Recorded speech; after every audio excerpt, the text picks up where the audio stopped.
the Table Talk podcast, where we have honest conversations and make new friends. Yes, I am not Betsy Thompson, but she is still here. We have swapped seats, so it looks a little bit different today because we want to get to know you. Yes, so who are you? I'm Luke Wilbanks. Yes. I'm not on staff at Sagemont Church, which may lead to some really fun questions and things that I can say because I'm in this seat today and not you. That's very true. But here's what happens is that she gets to interview some wonderful people here at Sagemont Church on the podcast, but she has never been interviewed. And many of you have asked that, I want to get to know Betsy Thompson. Is she just a Table Talk podcast host here at Sagemont Church? And we all know, if you go to Sagemont Church, that is not your only role. That would be such a fun job.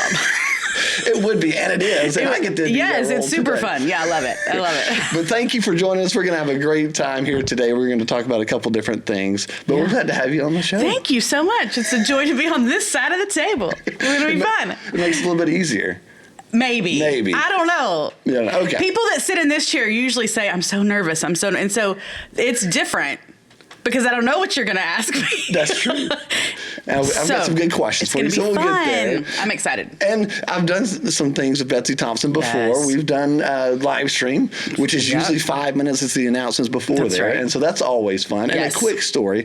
It's always fun when I got to do that with different people. Mm-hmm. We always wanted to be a little prepared and, map the announcements and make sure you're prepared for it.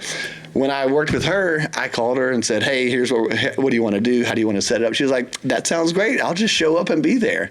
And so you're fantastic at just making it happen and going with the flow. Yes. And you really do get the honest conversations with Betsy. Absolutely. And it makes me laugh because when we do 5 before, I always know on Saturday evening, I'm going to get a screenshot from Luke of our card with you're going to say this and you're going to say this and you're going to say this. Nobody else does that. Yeah. It's Luke. And it's great because you're like, sweet, I'm prepared. Then a lot of us show up Sunday morning, get the card and go, so what order, what do we? You just figured it out. And we just go. Yes. And so it's very interesting because if you watch ever online service, join us a little bit early, and there's always 2 people kind of just welcome everybody, do some announcements, that kind of stuff. Make sure everyone's sound is working. Yes, and they got all the things. Absolutely. And it's different people. I mean, it's the same group, but each Sunday you're going to see new faces, as we cycle through. It is so different depending on who you're with. It is. It's fun. I mean, and so that's a really... Changes it up, makes it always fun to work with different people. But today, it's going to be more than 5 minutes because we're going to get to know you. A little bit. Okay. And we're excited about that. They have asked about that. So your role officially on the website is Director of Women's Ministry. Correct. Tell us what that is. First of all, I'm not a woman. Correct. And what if I was not a churchgoer? How would you explain that to somebody? Yeah. So basically what I try to tell people, women, is if you come onto our campus, if you watch us online and you're a woman, you are a part of the women's ministry.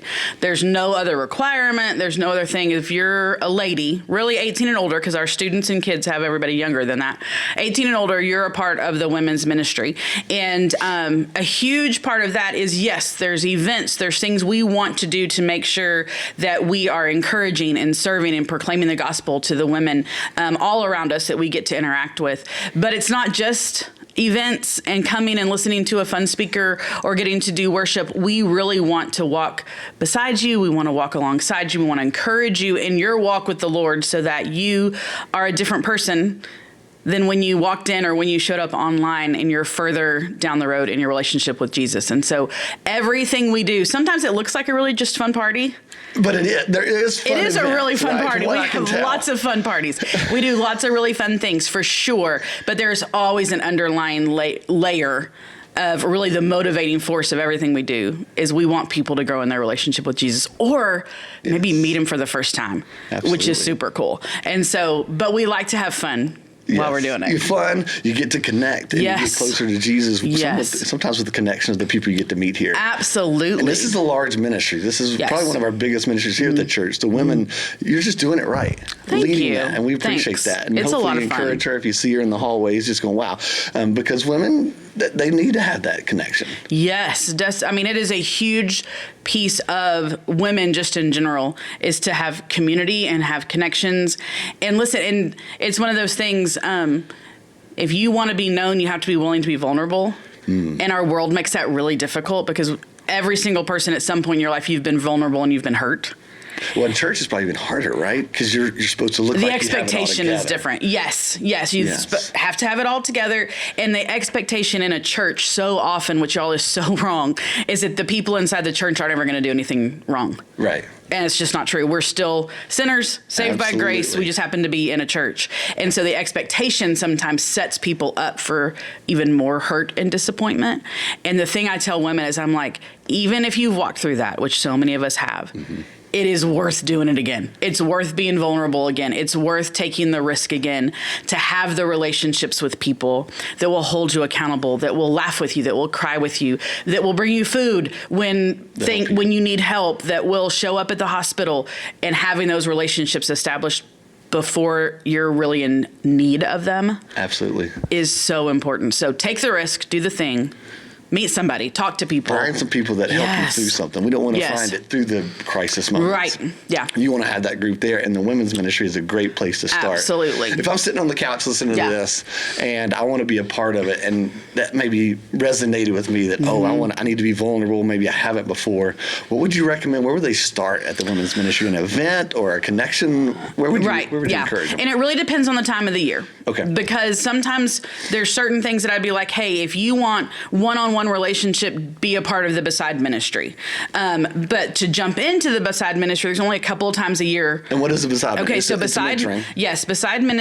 our Beside ministry is our mentoring, discipleship, one-on-one ministry where we help people find that person. Okay. So you fill out an application, we match you with somebody, you stay with them for 6 months, meet once a month, face to face at least once a month. Usually people do more than that. And most of those partnerships end up lasting a lot longer than 6 months. But it really is that personal one-on-one connection of somebody that's further down the line pouring back into somebody that's saying, hey, I need somebody to pour back into me. And they're usually involved at Sagemont already, so they could help them. Yes, 100%. Where the next Yes, step our is mentors are Sagemont members. Our mentees don't have to be. We like that. We've over the years seen that works a little better, but they don't have to be. And it's such a neat ministry, and it really, really, really helps with that connection piece. And because you are one-on-one, immediately being vulnerable with somebody to build that relationship. But again, that door to that ministry only opens a couple times a year. Then when y'all get to listen or hear this, holiday celebration is coming up. That is big, right? Which is a super fun ministry. Now, the way you do holiday celebration can look vastly different. And if you are walking into this going, I want to meet people, and you're going to come to holiday celebration, a couple of things. Talk to people. Walk up and introduce yourself to people. Do not sit by yourself.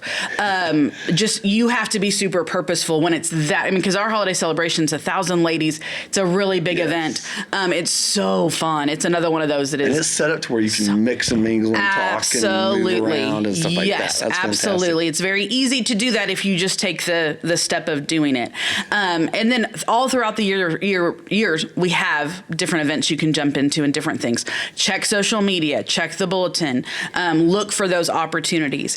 Getting involved in a study is another really good way to get to meet people. We have women's studies on Tuesday morning and Wednesday night. A lot of those break up into small groups. They last for 10, 11, 12 weeks. You really can build community and relationship in those. And then, of course, our connect groups on Sunday morning. We have just women's groups. We have men and women's groups. I mean, there's tons of different ways. But again, being willing to do the kind of maybe scary thing to step into some of those groups when you're like, I don't know anybody. Step into them. And then this is what I always say to students and kids, but I'm going to say to the women, if you do that, or you're about to, or you're super scared, please call me. Call me and say, hey, I bought a ticket to holiday celebration. I haven't ever done anything with women's ministry. I'm showing up, but I'm scared to death. Call me. Tell me that. I will have somebody waiting at the door to meet you, to walk around. Nice. We don't want you to show up and walk away going, well, that felt not great, or that was hard, or whatever. Call me. I'm a huge resource. I love to talk to people. I love to hang out with people. Call me and I can help. And that's really true. I've seen that, where you invite them, and you can find people that want to do that Absolutely. as well. We have so many women that want to. Right. And I'm kind of the link of hey, this person's brand new. You want to really love on somebody. I get to help link them together. So what you're saying is there's no excuse to not get involved, whether you want to start at a big event and kind of go, okay, I just want to go to a big event, see the big deal, see what's going on, or if I want to be one-on-one, depending on time of the year, to be a part of that. Because everybody's different how you want to get involved. I think about my brother. He and I are very different. I'm one that I kind of want to just go in and be behind the scenes a little bit and just kind of experience it on my own. If someone comes up to me and says, hey, I want to, introduce you to everybody, I'm like, oh, I just kind of want to, get my feet wet a little bit. My brother is one that when he walks in, he wants to be noticed and say hi, and everything like that. So no matter how you are at Sagemont, we can get you in, especially in the women's ministry. Yes, there's so many different ways. Excellent. And serving, jumping in to serve. There's lots of, that's a huge way to meet people. Yes, serving. That's one of the best ways. You get to serve, use your talents, and also get to meet other people. So, absolutely. All right, women's ministry. Let's talk about salvation. Yes. More importantly. Yes. How did you get saved? Come to Jesus. Okay, so I grew up extremely blessed in a home where my parents loved the Lord and took us to church and did all the things. I grew up in the Methodist church in Alvin. My parents are still at that church. And I was 8 years old at Alvin High School's auditorium. Carmen came. Carmen. Do you remember? I know who Carmen is. Listen, I know a lot of people are like, who the heck's Carmen? Google Carmen. Yes. Christian artist in the 80s. Yes. He was a deal. He was a deal. There's still some of his stuff I like to go back and listen to. I remember the video on the. There were. Listen. Yes. There's some really good stuff from Carmen. He was so fun. I used to listen to him in my backyard and dance. He was so fun. Are there any home videos of that or anything? No. Okay, all right. No. Absolutely not. Thank goodness these weren't around back then. I'm super thankful. The videos of that are on either a reel. And they're not getting out, right? Nobody knows what to do with those anymore, or even the VHS Yes. Anyway. Some people have those. We still got some VHS. Hello, right here in my house. It's the only way I can watch my kids on video, because that's how we videoed. We had the teeny tiny VHS in the camera, and then you took the teeny tiny VHS, and then it clicked into the bigger VHS so you could put it in your. We were watching those a couple weeks ago. And I was like, I should probably do something with these, because eventually. And that's crazy, because you're only 25 years old. How does that work? He's very sweet. I'm in my last year of my 40s.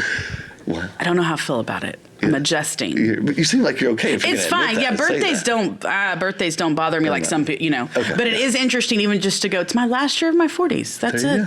Of a marker. It's interesting. Awesome. But anyway, all right, back to tangent. salvation. Sorry. Carmen concert, and at the end he shared the gospel, and I can I can visually remember it. I can remember where I was sitting. I can remember my friend I was sitting next to. It was very emotional. I'm a super emotional person. So it was very emotional to me. And my friend sitting next to me said, hey, what's the matter? I said, I'm not 100% sure, but I think I need to do what he was talking about.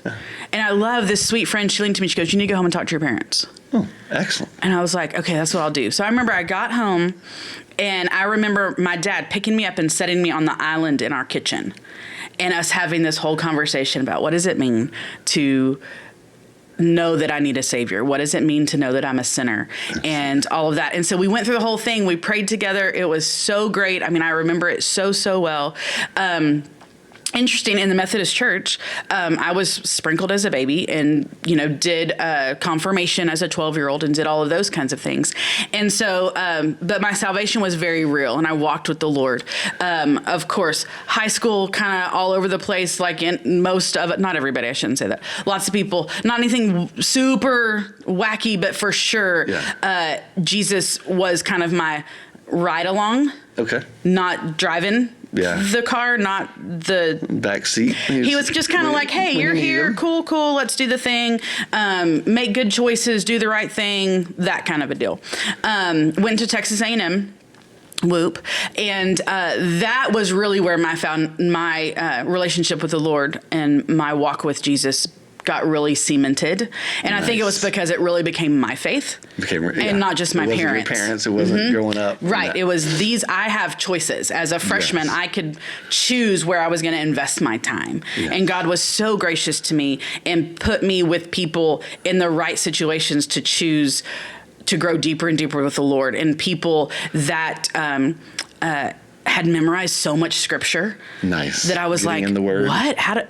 how do you do that? What does that look like? And started digging into that. I was in a season at A&M when Breakaway with Greg Mott was growing. It was I think we moved 3 locations just in my 4 years at A&M. Wow. And while it was really growing, of course, it's not what it is today. But and so I got to sit under Greg Mott every fantastic. Tuesday night for 4 years.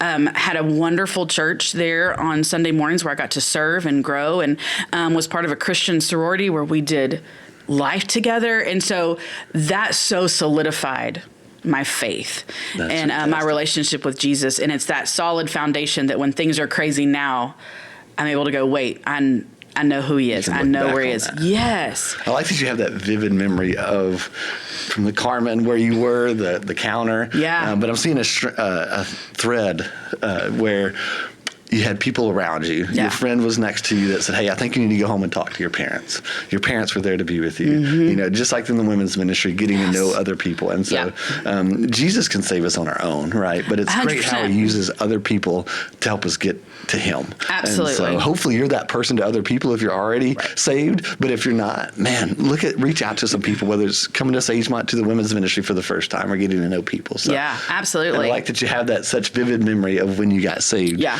I think that's probably, and I guess I maybe have never thought about it, but one of the reasons that I so have a passion for connecting people or being like, it's important for you to be around people is because that is how God has so spoken to me through the years, encouraged me, grown me, challenged me, held me accountable is through other people in my life that God's put around me. And so I'm like, y'all, it's so cool to have that. And so to continue to make sure other people, women, have that opportunity to have that. And it's important to know that you're not going to connect with everybody. No. I think sometimes in churches, even in organizations, the organization I'm with, I tell them, I said, there's a lot of people that work here. You're going to find some really great people that you're going to have lifelong friendships because you just work together. You have that common purpose. But you're going to find some, too, that you're going to meet you and be like, yeah, we're just going to work together. Absolutely. And so I think that's important, too, to be able to go, okay, I need to find people that I can bring closer to me, but also need to know what boundaries I have. Absolutely. Go, okay, you know what? We're going to be here for a common purpose, and we can walk through that. But I don't have to say, hey, I have to connect to everybody. Yeah. And I think friendships are seasonal.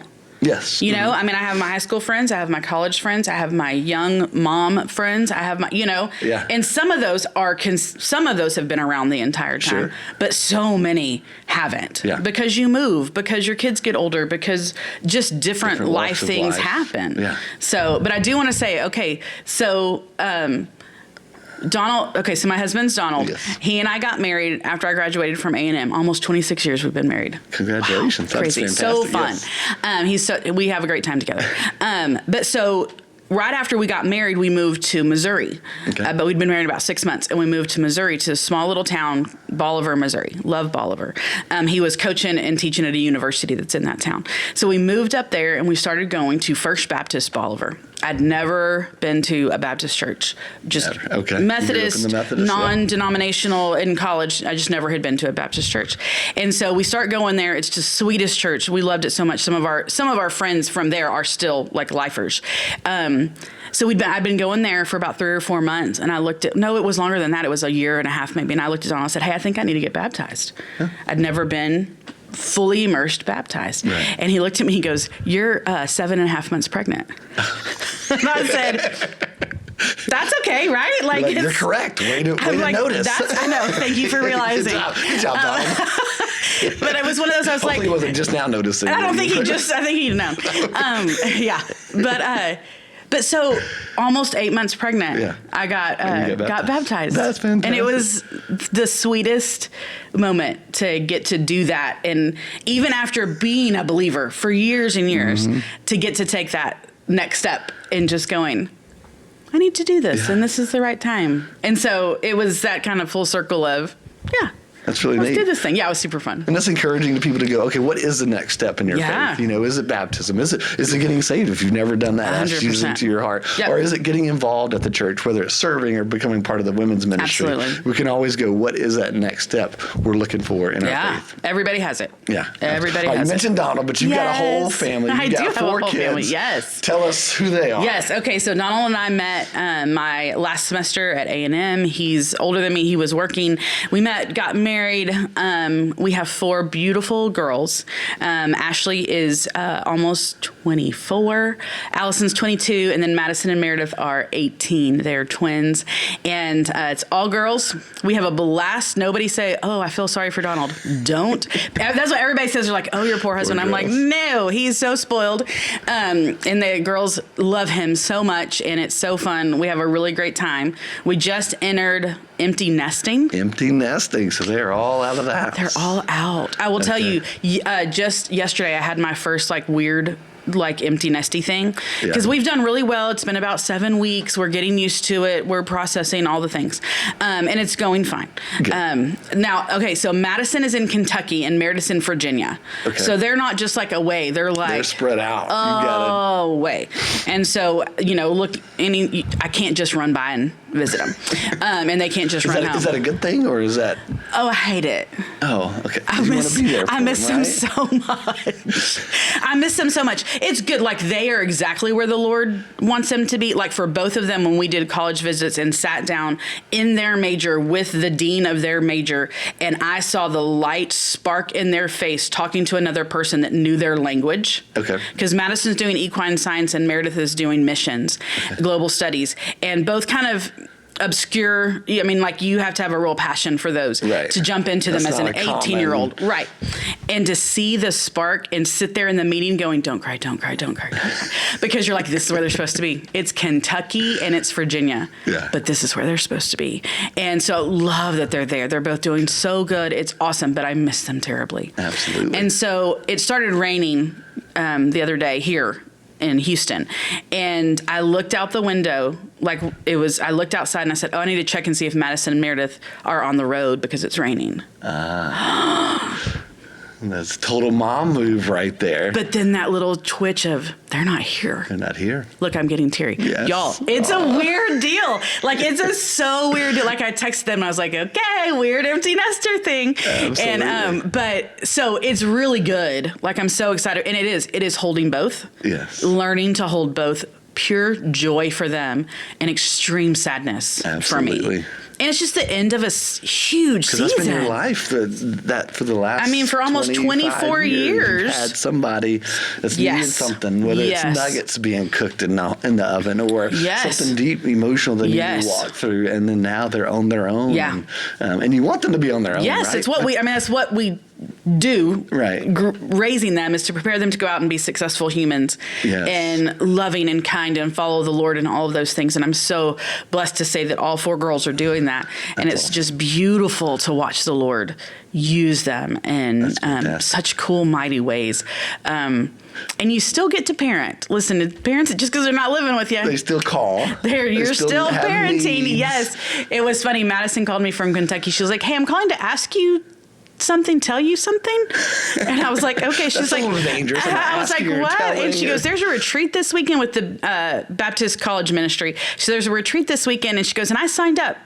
Should I have asked you? I was like, no, baby, you're good. So even they're kind of in this weird season of. So she had that moment. Yes. Okay, I signed up and paid the money, but should I have asked permission first? So it's a whole weird world season. Really neat. And then Ashley and Allison are both out of school, working. It's super fun to get them to see them being successful in things that they're passionate about and care about and work through things. And they live in Belton, so they're 3.5 hours away. Okay. So that's nice. They're closer. I can get my hands on them easier.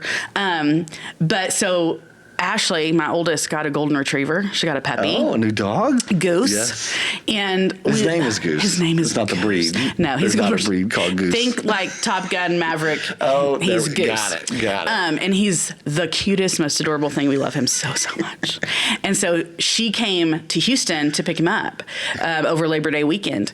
And so they were here for 3 days. And so we got to be with Goose and hang out. And it was so fun. And then she was going back and she was like, okay, next week I have this meeting because she works from home. She's a remote worker. And she said, I have this meeting in Austin I have to go to. And it's from 8 to noon. And can I leave Goose in his kennel for that long? He's a puppy. Is that okay? Do I need to get somebody to come check on him? Literally, this is me. Can I get up there? Do I need to make it up there to babysit the dog? Nothing like a good old grand dog. Is this the first grand dog of the family? Yes. Okay, so first he's grand going to be spoiled.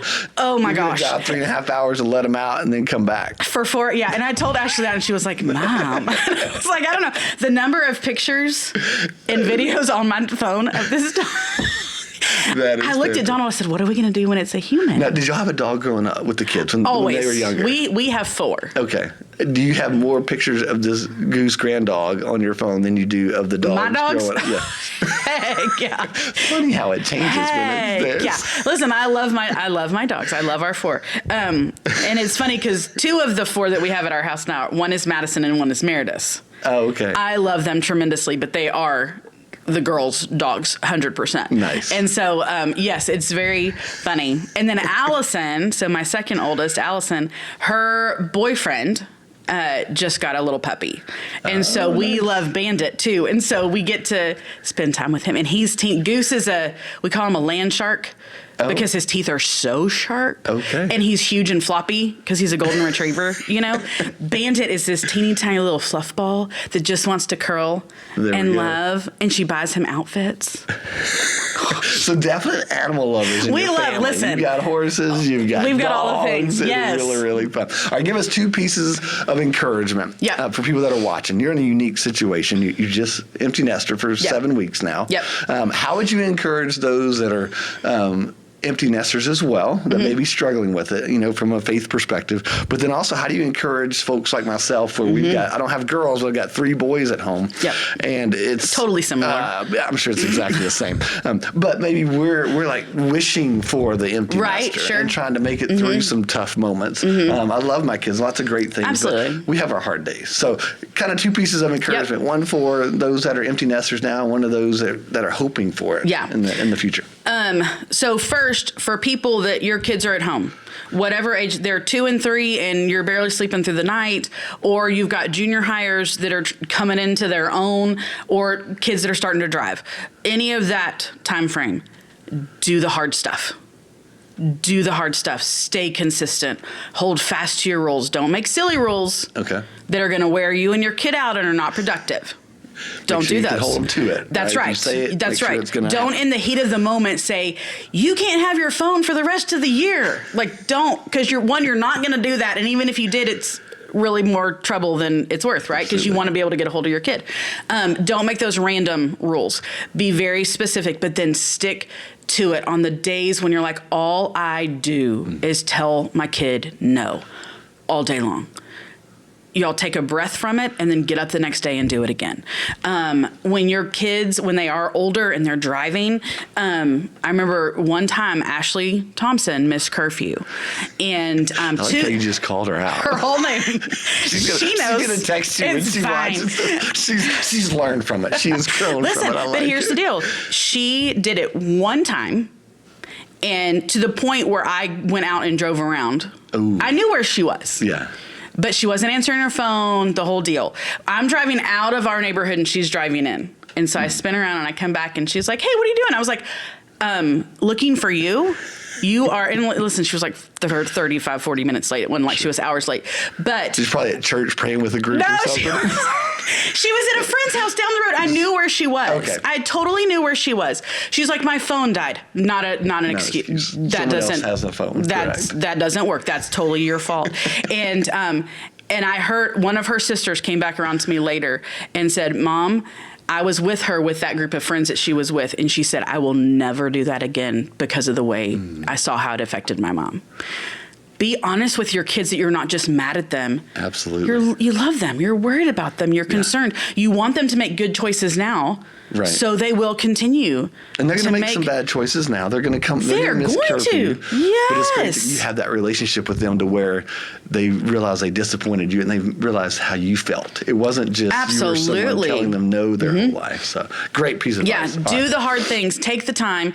Put the phone down. Stay up late talking with them. If they start talking, you drop everything and you listen. Okay. Have that relationship. Do the hard stuff. For those that are in the empty nest season, I don't know. You tell me. I'm still figuring it out. We're barely into this. One thing I've learned, if my girls call, I answer. Okay. And I don't end the conversation until they end the conversation. Unless I have a meeting or, like life, right? Right. But I have learned that if they take time to call me, especially the girls in college, my big girls, it's different, but the girls in college, if they take time to call me, that's huge because they have so much going on. They're having so much fun doing all the things. And then I can almost hear the disappointment in their voice if I say, okay, babe, well, it was good talking to you. I'll talk to you later. And so I don't do it. Yeah. I will stay on the phone as long as they want to stay on the phone. Silence, no matter what it is. I'm just just... junior high. You hang up first. No, you hang up first. That is exactly Yes. it. I'm like, I'm going to listen until you're done. Absolutely. And try to remember their new friends' names. Try to remember the stuff that they're involved in. Try to ask questions, but not too many questions. Right. There's a balance. Oh, it's a weird balance. Be involved. That's yes. And then also, I tell my girls I'm figuring it out. Yeah. You know, if they're like, Mom, all you're doing is asking questions. I know, I'm trying to figure it out. Right. Like, you're figuring it out, I'm figuring it out. Give me grace. They're learning their freedom. They're learning how to be on their own, but you're learning. 100%. I haven't How to ever let them been be on through their own. this with that, and so be honest with your kids, have those kind of real conversations. But then if you have been empty nest or you did it a while back, please tell me. That's one of the other things I would tell people Absolutely. that has been such a huge blessing in my life. I was telling somebody this yesterday. I have always had people in my life that are a season or two ahead of me. And I've got to watch them walk through something. When I was pregnant, I had a friend that lived around the corner that had a 2-year-old. Nice. Oh, I watched her like a hawk to learn how to do stuff. Then when I had a little bit older kids, I had kids that were friends that were a little bit older. Kelly Holloman, I got to watch her send Lainey to college. Oh, yeah. And I got to sit back and watch, what do you do? What do you not do? How is it? How is she holding up? What's the thing? And it's, again, that whole beautiful thing of community and having connections with people. Absolutely. You get to see that. And so especially here right now, I have so many friends that are seasons above me. And when I talk about empty nesting or whatever, they go, sweet thing. You'll make it, right? You're going to be okay. Yes. And I tell them my grand dog puppy, and they go, it's real. Wait till they're humans. It's even you more. will go. You will move. You will do the things. Yeah. Yes, and so having those people It's important to have people ahead of you. Yes. And also people behind you. Pour back in. Share your stuff. It seems like we do one or the other really well. Like we're good to seek out advice. Maybe some people are like that, but we have some people probably that are good at leading others, but they may not reach out for advice. Right. So think about where you are in that moment. That's right. Women, men, whatever it is, and see what you need to do on the connection phase. Do both. Maybe that's what you do next. Is Sagemont. Absolutely. So Yeah. I want to ask a little bit about Sagemont a little further in just a moment. But I heard you've been trying to get floors in your house for a while. Is How that do you right? even know about that? Well, I heard, and I'm not going to call any church members out by name, but there was someone that was supposed to help you, and they canceled, or they're just really not being a great church member and helping out the staff here. No, I don't think that's what it is. I think you talked to my husband that maybe was like, please tell her to get floor. Listen, we need new carpet in our house. And Donald has said it is my responsibility because he's like, not like he's being mean. He's just like, hey, you do this. Almost like, this is fun. Go pick it's not fun. You asked for help. I did. And then someone canceled on you. Well, That's an interior designer that was going to help you. Oh, no, your sweet wife. No, she is fabulous. No, because honestly, I asked a group of like we were doing discipleship together, and I said, y'all, I've got to get carpet. Y'all ask me next week if I've made this phone call. It's been a year and a half. No, it's been year and a half. It's been so long. So I've got a question about these friends. Have they asked you if you made the phone? Okay, all yes, right. they keep asking, and I keep avoiding them.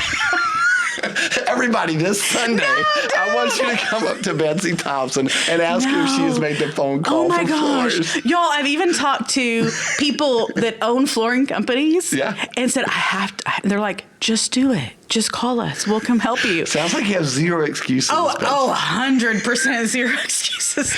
This is all on me. It seems so overwhelming because I'm like, what color do you get? That's why I called Betsy, because I was like, I don't even know where to go, because it's a huge, listen, it's going to be in your house for a really long time, and it's a lot of square footage that you're going to have to live with. I learned about thread count and sheets when I got married, and I didn't know there was so many colors available. See, this is your wife and the things that she's really good at. She sees it colors than I do. Yes. All right, Sunday. Let Betsy know. So, have you made that call to get your carpet done? But all right, Sagemont Church. I'm like, how do you move the furniture to put the carpet in? Who does that? Do we have to clean out all of our house for them to? These are things that make me sweat about going so deep. Carpet. Oh my gosh. All right, Sagemont Church. Yes. Pastor Levi's been here 9 months. Yes. Anytime there's a change in leadership, it can be rocky. It can Absolutely. be good. How are you? How is the staff? What are you enjoying? What are you looking forward to? Yeah. It was one of those whenever it was announced that he was coming and who it was and all of that. There very much was a hesitation to fully jump into excitement. Okay. Just because of things we had been through in the past, and we were just, at least for me, I was like, seems like a nice guy. Yeah. We'll see. And he seems very nice on stage. I'm not on staff, and so 100%. I don't get to work behind the scenes, but I know that there are people that, they can be really nice when you first meet them, but then working for them can be totally different. You may have a boss like that where you work for I'm a boss, and so there may be people that work for you. People do say that about you. Yes. I'm just saying. I'm kidding. I'm kidding. Encouraging. No, I'm totally kidding. They say the opposite about you. They say you're wonderful. But it was one of those, and I think in that, some of me felt like, is that wrong? Should I not be like that? But then I also feel like God really gave me a piece of, it is okay to get to know somebody. Like spend time getting to know them. And so Levi has been really good at getting to know us. Nice. He often shows up in my office. Okay. And we'll just be like, hey, what you doing? What's happening? What's going on? What's the deal? And or when he sees you in the hall, he'll stop and chat for a few minutes. Sure. And so probably one of my very favorite, I have two really favorite things about Levi. One is the guy you see on the stage is the guy you see all the time. That's fantastic. He's that's the biggest. When you see someone that has that much energy and excitement and care and loves for people on stage, you go, can you do that all the time in your job? And it sounds like he does. He really does. And I will say the last few sermons over the last month or so, there I think have been glimpses of him that we maybe get to see a little bit more. The intense, the serious, this is super important. Absolutely. If you've noticed that on Sunday mornings, if you haven't, start kind of looking for it. He is extremely passionate about people coming to know the Lord. Absolutely. Like he's not just doing a thing. Like he's so passionate about that. He's so passionate about people and helping people take their next steps with Jesus to be the best in Jesus that they can be. And so, yes, he's goofy and tells jokes, and sometimes he says stuff, and those of us in the listening go, oh, why did you say that? One thing I shared with my leadership team was the caring for people. I grew up in a church where the pastor was the authority figure. He stood at the end of the aisle, and you would walk down to him, and you would wait till you got there. And just a small little thing I've tried to teach my leaders is, hey, he goes to the people, like not all the way up in the balcony, but as they're coming there, you're waiting. Like, is he going to see me? Is he going to say hi? And I've seen him just from time to time. Just he walks over and says, hey, I'm so glad you're here. Yeah. And you can tell that's just an extension of his heart, what he wants to do for other people. Which is really cool. My second favorite thing about Levi is he's a phenomenal leader. Nice. Like, not just in a church, but like leadership, like logistics and how to of leading people. So not just a big visionary like, hey, this is my idea. No. Betsy and everybody on staff make it happen. No, which is fabulous. Yes. He's just so good at it. And I think one of the cool things about that is it's what he did for Georgia Baptist. Absolutely. A lot of experience. He went to churches and said, hey, how can I help you as a staff grow and learn and all that? And so it's just innate in who he is because it's what he did for so long. And so we're getting the blessing of a really great shepherd pastor, but also a huge blessing of somebody that has worked through what are the hard things inside of a church and what do you do to move forward. And so we're getting that blessing of like going to a conference and hearing from some guy that knows leadership really well. Right. We're getting that just in staff meetings. Absolutely. And so that's been super encouraging. That is awesome. And it feels like we're we are taking our next steps as a church and moving down the road. And the other thing I love about him is he's not super fast. Okay. He's slower at things. That's I don't know if that's the right way to say it, but he will have an idea or a thought and he'll tell everybody. And he's like, but let's wait and see, and then let it simmer. Okay. And I love that because the more people that get to be a part of the planning and the thinking and the brainstorming and where are we going and what are we doing, they're bought in. Yes. It's the thing they helped put together.